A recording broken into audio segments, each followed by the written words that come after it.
Okay, hi, and welcome to our 10:30 press conference, assessing flood risk in the U.S. and the consequences of sea level rise.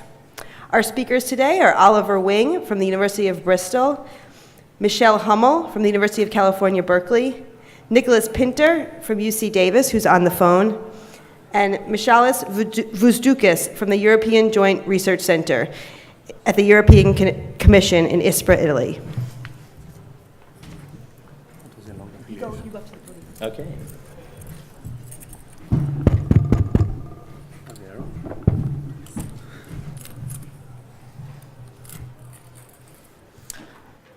Hello everyone, thanks for joining me this morning. I'm just going to talk to you very briefly about some research I'll be presenting at an AGU session later on today, where we've generated some updated flood risk estimates for the conterminous United States. And during this analysis, we found that if you use FEMA flood maps to estimate these quantities, you end up with an underestimate of about threefold. When we used our flood maps to generate flood risk estimates, we found that about 40 million people are living on the 1 in 100-year floodplain in the United States. And if we did the exact same analysis with FEMA flood maps, you come to about 13 million. Now, this is because the FEMA flood maps are incomplete. They only cover, in terms of the US land area, about 60% of it. And even within these areas that are covered, they tend to just focus on the primary large streams within those catchments. And it's quite a spatially variable picture across the country, but they will tend to have not modeled the smaller headwater tributaries. And cumulatively, when you add those up across the country, that's a lot of hazard and risk that is therefore missed. So it's for that reason that these numbers are so different. And when we've also got hold of some very detailed population projections from the U.S. Environmental Protection Agency. It's their Michalis scenarios project. And we've intersected that data with our floodplain maps. And so we can look at what flood risk might look like throughout the 21st century. Just to give you some visual aid as to what this kind of analysis looks like, the blue here is our model showing what the 1 in 100-year floodplain is, and that is the land area that has a 1% chance of being inundated in any given year. And the grayscale on this map is present-day developments, where the lighter colours are less intense developments, the darker colours are the more intense developments. I've just picked this area near Kansas City. And we can see that where the blue is intersected with the grayscale, that is where we're generating risk currently. And as we move up this example in 2050, the red areas there are the new developments up to that date. And our analysis has found that a lot of this land that's available for development is in hazard zones, and that is where the EPA is projecting a lot of the developments to be built. In the present day, we have about 40 million people on the floodplain, as I've said, and as we move up to 2050, this is expected to rise, just based on development alone, to about 60 million. Up to 2100, we're almost touching 75 million. Now, we're not even accounting for what climate change may do to flooding. We're simply looking at the intensification of floodplain development, and due to that alone, we see that risk is increasing quite dramatically. Now, this has been a collaborative work, but that has spanned across the scientific sector. We've had contributions from the academic world, the University of Bristol, the commercial world, a company called Fathom, the Nature Conservancy and the charitable sector, and also the US Environmental Protection Agency. In the governance world, we've had scientists contributing to this analysis from all those sectors. And if you would like some more information, I've got some copies of the paper that's currently under review, the environmental research letters, or you can get in touch with me on that email. Thank you.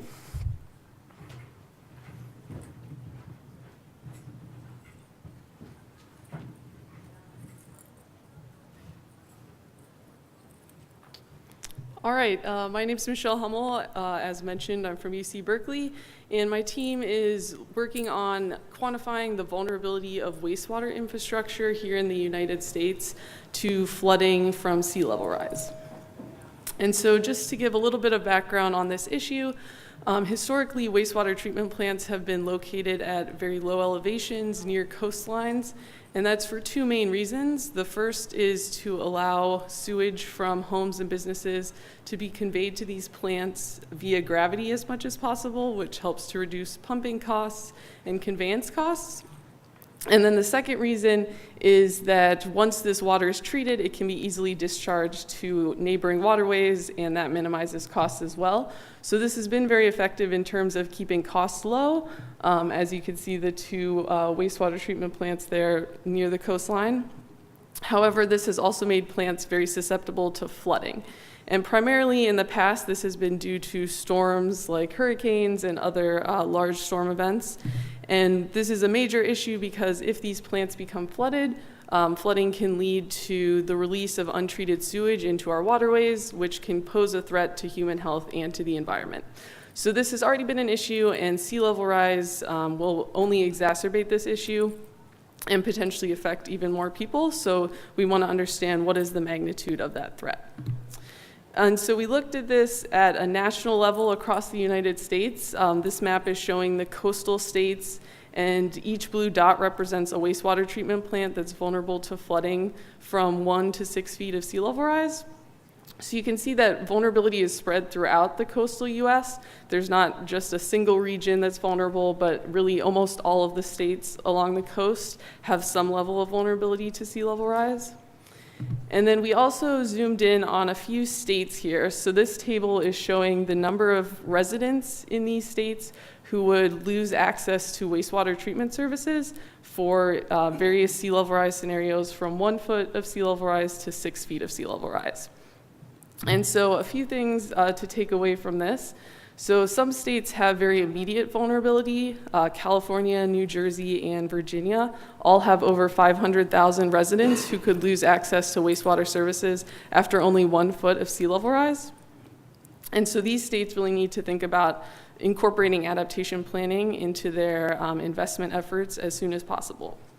Other states like New York and Florida don't have as much immediate vulnerability, but you can see that they do have large populations at risk a little bit later on. So after 3 or 4 feet of sea level rise, each of these states has over 1 million people at risk. And then as we look towards 6 feet, there's really widespread vulnerability across all 5 of these states.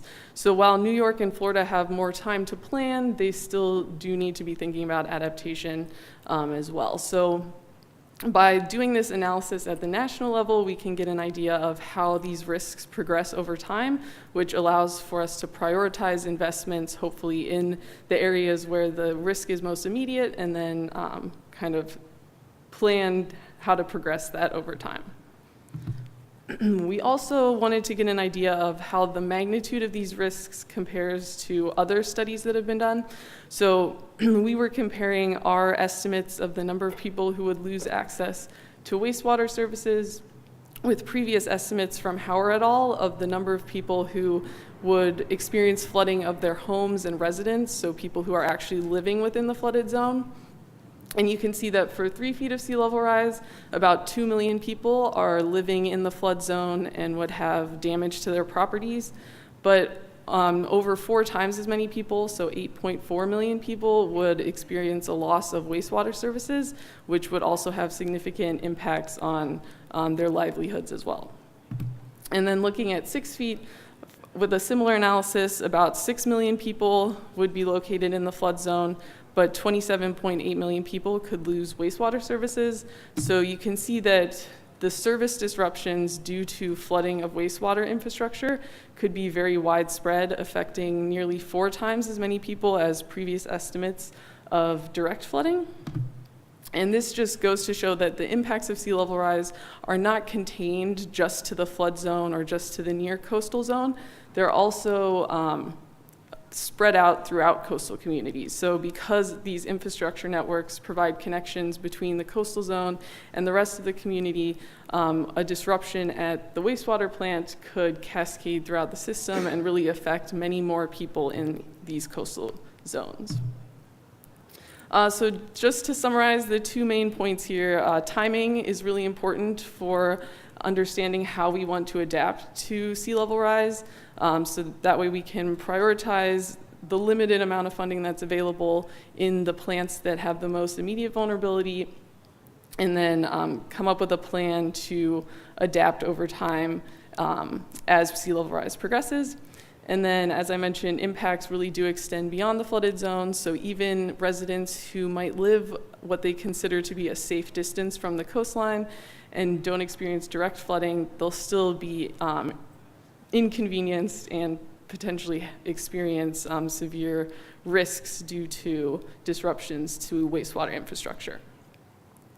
So if you have any other questions or want to get in touch, my contact information is right there. Thank you for your attention. Okay, thank you. And Nikolas is on the phone. Nikolas, if you can hear us, if you could start your presentation. Good morning. Can you hear me okay at that end? Yep, we can hear you. I'm getting a bit of an... Sorry that I couldn't be... I have a final afternoon. Duty does call. This will work. Oh, Nikolas, we're having a little trouble hearing you. Maybe you could start over. I'm going to try it this way. Again, I'm getting a big echo at that end. What I'd like to do is introduce you to a relatively new area of research-related policy called managed retreat. Sea level rise, extreme weather, and flooding along the world's rivers and coastline threaten communities, particularly small towns that lack the resources to invest in large flood control infrastructure. Looking towards a climate change future, some of these towns will inevitably need to relocate permanently. He does call. I'm serving today in two capacities. First, as convener of one of AGU's keynote or union sessions entitled Mitigating Flood Risk and Climate Change Impacts Through Managed Retreat. That session is scheduled for Wednesday morning. That's 8 till 10 in the morning in Hall E2. Second, I've been asked to summarize some of my own group's research and recent results in the area of managed retreat. Extreme weather and flooding along the world's rivers. Rivers and coastal flooding remain the costliest natural hazard worldwide. Spiraling losses are driven by growing human populations, expanding infrastructure, and climate change. Among his last acts in office, former President Obama instructed 11 federal agencies to develop a framework for, quote, managed retreat. In this case, meaning a policy for relocating entire towns threatened by climate-driven flooding and rising sea levels. At the Wednesday union session, you'll hear from researchers at Tulane University and leaders from the state of Louisiana and local groups involved in managed retreat in the Mississippi Delta. In particular, they'll talk about the relocation of the town of Ile-de-Jean-Charles. You'll also hear from Joe Terone, who's a grassroots leader of Oakwood Beach in Staten Island, a community catastrophically flooded during Hurricane Sandy that elected to relocate rather than build in place, and relocate against the wishes of their elected leaders in order to create coastal wetland buffer to protect against future storms. You'll also meet Paul Osman, floodplain manager for the state of Illinois, who has doggedly pursued floodplain buyouts and mitigation over the past 30 years, making Illinois, well, if not exactly resilient to flooding, at least one of the few states pointed in the right direction. Who you won't meet on Wednesday is anyone from Kivalina or Newtok or the other 8 or so Native American villages in Alaska that are seeking relocations today. These are among the most pressing cases for managed retreat in the U.S. today, but we were unable to bring any of them down from north of the Arctic Circle. Now on quickly to my own group's research. It turns out that managed retreat is not a new solution. Over the past 150 years or so, about a dozen U.S. towns have responded to flooding by moving themselves entirely or almost entirely off the floodplains and flood-affected coastlines. Some of you may have heard of Valmeyer, Illinois. Perhaps some of you heard of Soldiers Grove, Wisconsin, but probably not, for example, Pattonsburg, Missouri, which, after relocating off the floodplain, went out in a blaze of glory as the set of an early Civil War film. Nor, I bet, have you heard about Niobrara, Nebraska, which has moved twice because the first relocation didn't take the town fully out of harm's way. And I'll bet good money you've never heard of Odenau, Wisconsin, a Native American town along the Fox River that, if the Apache records are correct, may have been the largest flood-related relocation in U.S. history. The full set of these wholesale relocations provide important lessons for climate adaptation in the future. Our team conducted interviews, a large regional survey, analyzed the hydrology and topography and other geospatial characteristics of these floodplain communities, and completed a geostatistical model of relocation opportunities. Interviews and survey results documented patterns of community vulnerability and impediments to mitigation and relocation. Our geostatistical tool, which is a logistical regression model implemented in a GIS environment, was used to identify the factors that leaders of past relocations used to select the sites of their new towns. We plan to develop this model as a software tool to help communities considering managed retreat relocations now and in the future. In conclusion, managed retreat will never serve as a universal solution to global flood risk and climate change. Large cities just can't be moved, and smaller towns sometimes lack viable relocation options. However, managed retreat relocations can be a viable, cost-effective, and culturally sensitive solutions for some rural communities that suffer from repeated and debilitating coastal or river flooding. Thank you. A statistical regression model implemented in the GIS environment was used to identify the factors that leaders of past relocations used to select. Okay, thank you.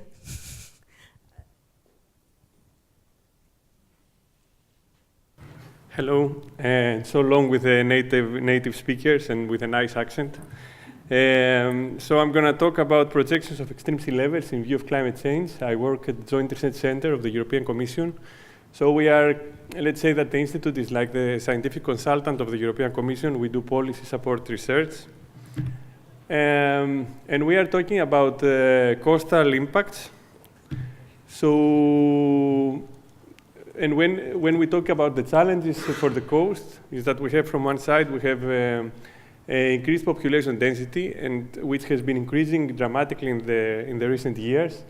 And most of this development is taking place near the coast. So during the past century, we experienced a rise in coastal risks, but it was mostly driven because of socioeconomic development. At the same time, on the left side of my slide, you can see that the sea levels have been increasing, and this increase has been with an accelerated rate. And this you can see in the top left panel. And the same accelerated rise of sea level, we can see it also in the projections from the climate models. So we have, from one side, the continuing trend of rising population and rising socioeconomic development of the coast. And at the same time, we have the projections of rising seas, which is something that we haven't experienced so far in the extent that it's projected. So this slide summarizes what we are doing there in the Joint Research Center in our coastal group, and what I'm going to present. So most of the studies that are related to coastal risks, they focus on sea level rise. They take projections of sea level rise, and then they do impact modeling, etc.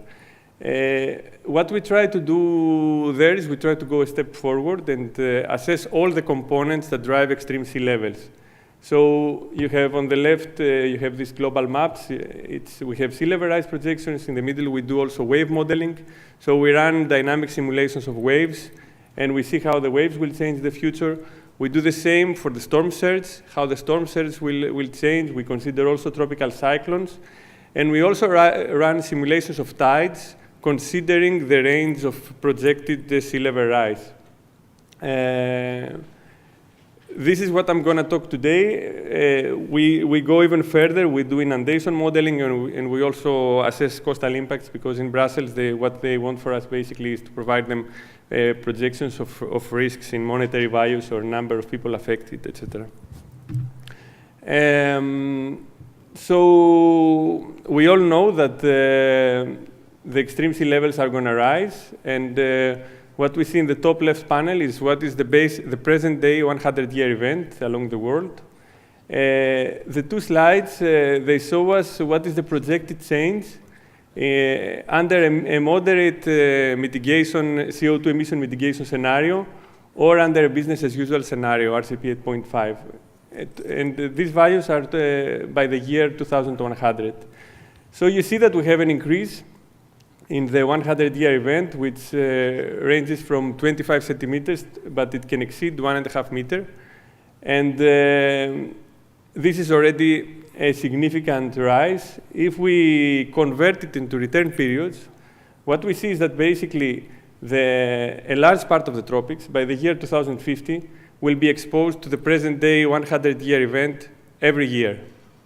And this is quite important because this is an area that is not so rich and doesn't have a high capacity to adapt.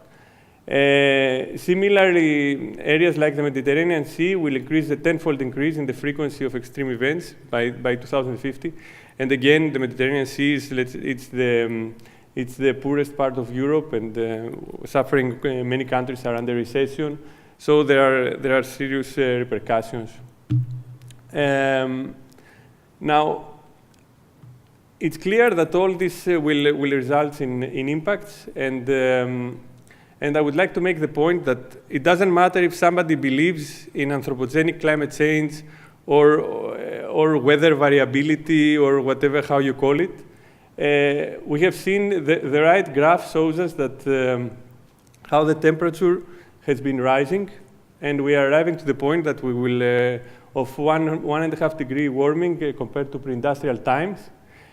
And as the temperature is rising, the seas are going to rise also. And this is because of not because the scientists say so, but it's because of the thermodynamic properties of the water. So the water absorbs 90% of the increased energy that comes from the atmosphere. And when the water gets warm, it expands. And it expands not linearly, but it expands exponentially with temperature. We also know from geological records that hundreds of thousands of years ago, the Earth was 1.5 degrees warmer or 2 degrees warmer compared to pre-industrial times, and the sea levels were 6 to 10 meters. So this is something that is going to come eventually. And it's going to drive increased impacts. So also in our institute, we have different groups that work in different natural hazards, and all the projections show that we will have changes in climates, which will change the dynamics of the weather, and we have differences in the pattern of impacts. But this means that, as we see also from our projections, in some places the waves become bigger, in some places the waves become smaller. But the unique thing about the coastal risks is that we have sea level rise, which is an additional magnification factor. And for example, we see that for Europe, the direct impacts from coastal flooding, for river floods is at the moment 0.04% of the GDP. And coastal floods are much less significant. It's 0.01% of GDP. But if we do our simulations and we do the projections, for the future, the impacts from coastal flooding become 0.1% of GDP, but coastal floods can be 8 times higher. So coastal flooding becomes one of the most important natural hazards in the future. And it's not that it's the end of the world. There are technical solutions we can adapt. Also, the previous presentation was about this topic. But for example, the Dutch, they are living below sea level now for many years. The question is that this is gonna lead into changes of lifestyle.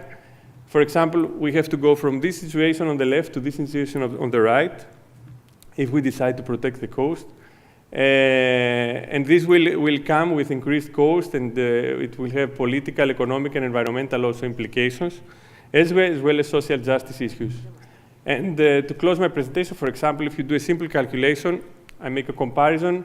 We have Jamaica, we have the Netherlands. We consider both countries' coastline, both countries' GDP, and we see how much the Netherlands are spending to protect their coast. And this is around 0.23% of GDP with a rough calculation. If Jamaica needs to do the same, they have to spend 5% of GDP. And this is immediately an obvious issue.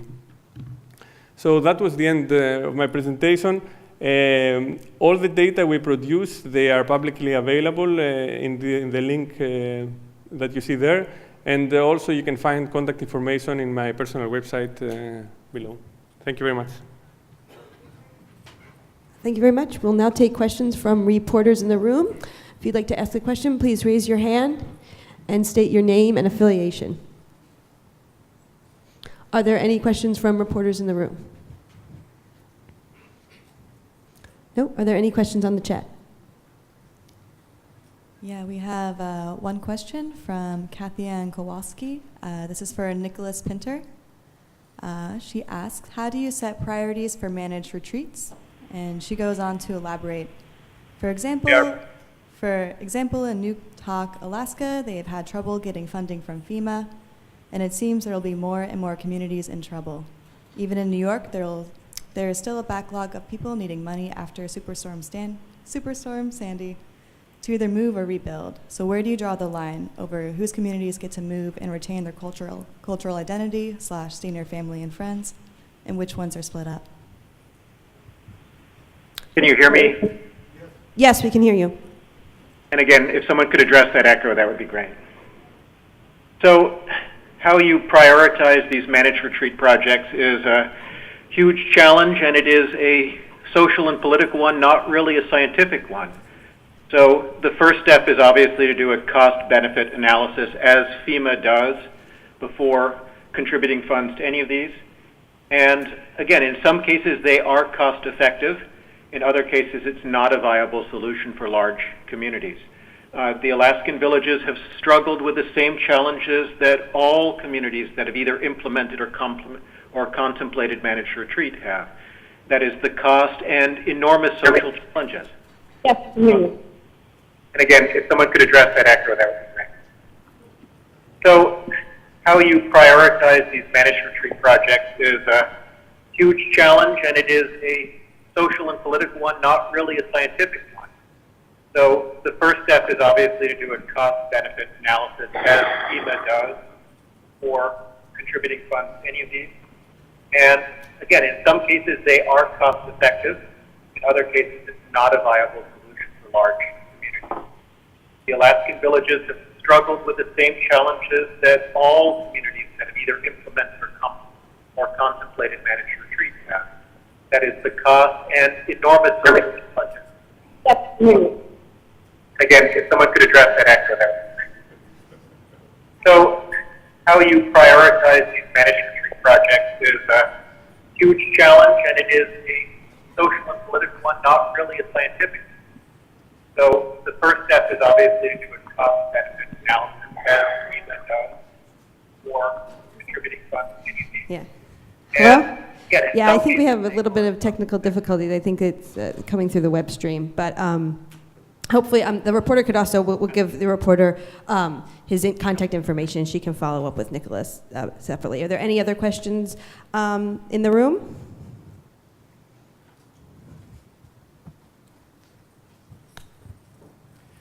Mark Schlefstein, Times-Picayune here in New Orleans. Oliver, for your study, are there going to be efforts to get FEMA to change the way that it's looking at floodplains? Are they looking at your data and trying to figure out what to do about it? Do I just push this? Well, not that I'm aware of, but we'd be very happy to work with FEMA if they approached us. Now, the way that we generated these estimates is using cutting-edge methodology that has only really come to the fore in the past couple of years, just with the availability of big data and the advances in computational capacity that allows us to generate flood maps on this scale. Now, FEMA has been working on flood map generation for 3 decades or more, so they actually haven't had the opportunity to utilize this kind of methodology. Now, far be it from me as a British PhD student to tell the Americans how to handle flood policy, but I'd be very surprised if within the next 5 years this isn't a methodology that FEMA will be adopting. Are there any other questions from reporters in the room?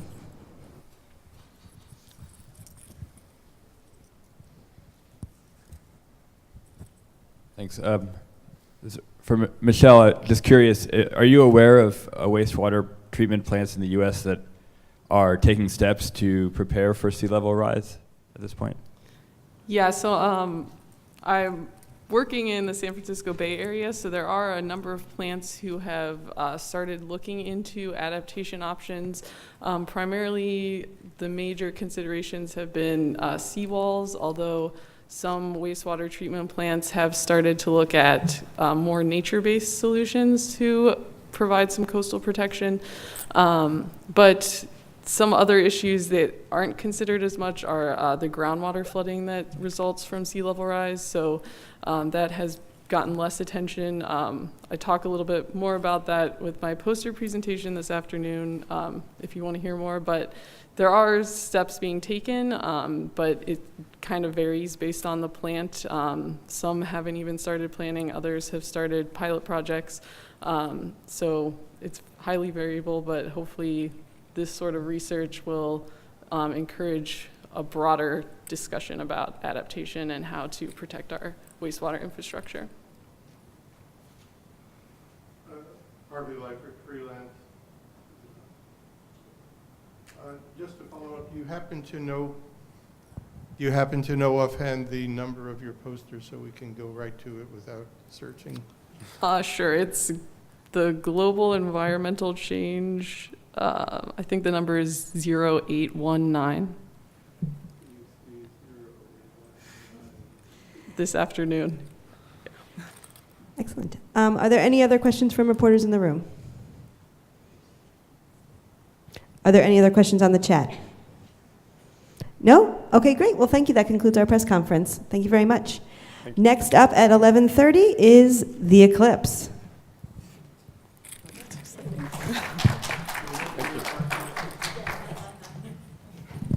Thank you all very much.